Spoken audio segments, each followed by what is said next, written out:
C'est en France, sur le plateau d'Aubrac, qui se situe entre 1000 et 1500 mètres d'altitude, où j'ai pu admirer le caraxacon commun appelé plus communément le pissenlit.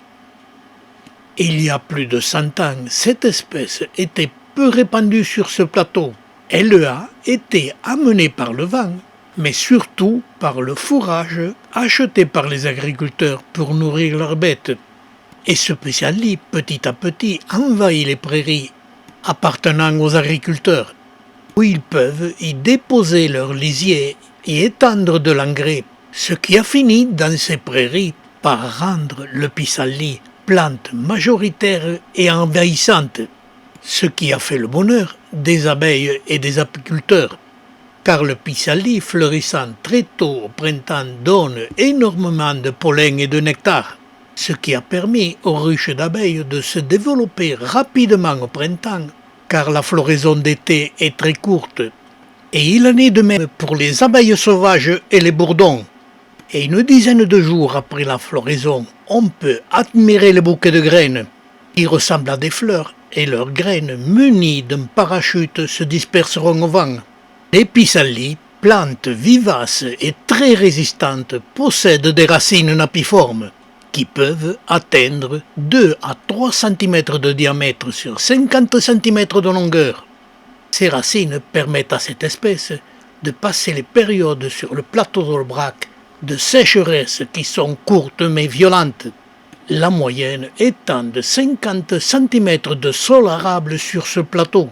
Et ces racines de pissenlit permettront aussi à cette plante de résister aux grands froids d'hiver, qui mettent les pissenlits au repos du mois de novembre jusqu'au mois de mars. Et les grands froids ont brûlé toute la végétation, et le pissenlit vit sur ses réserves. Et au mois de mars, les pissenlits redémarrent et refleurissent fin avril, début mai, et avec ces conditions extrêmes de sécheresse et de grand froid. J'ai observé sur le plateau d'Aubrac des fleurs qui avaient développé des dichotomies.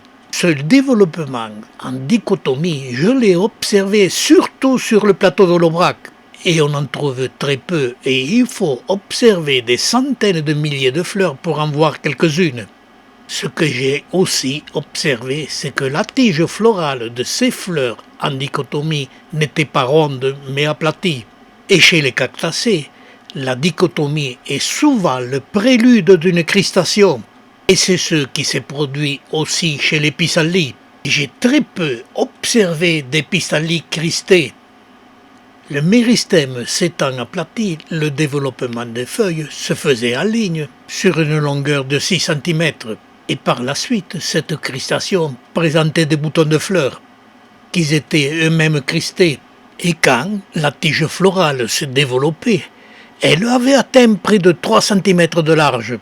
Et sur sa base se développait un petit nombre de boutons de fleurs normaux. Et cela de chaque côté du développement de la tige florale cristée. Et tous les jours, je suivais le développement de cette tige florale qui annonçait une très belle cristation. Cette fleur cristée de pissenlit, très belle mais très rare. J'ai observé cette anomalie que sur le plateau d'Aubrac, des pissenlits aux racines aplaties et cristées avec des fleurs cristées, et tout autour de la fleur cristée des fleurs normales sur le même pied. Et l'année suivante, sur le même pied, une autre fleur de cristation s'est développée. Mais celle-ci, son épanouissement a été déformé. Son développement était contrarié. C'est dommage, car la tige florale avait atteint près de 7 cm. Ce renouvellement de cristation me prouvait que c'était la racine qui était cristée, donc le pied.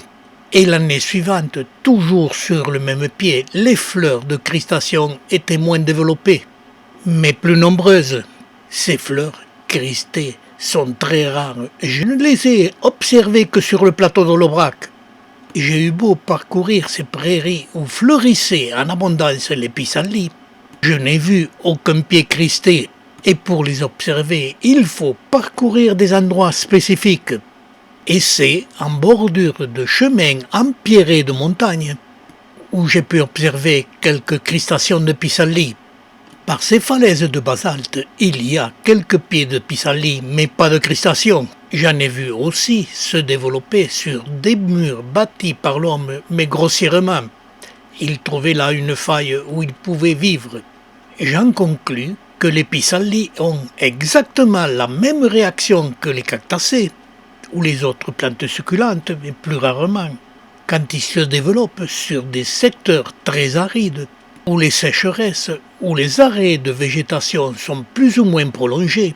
Les pissenlits développent des cristations comme toutes les autres plantes succulentes.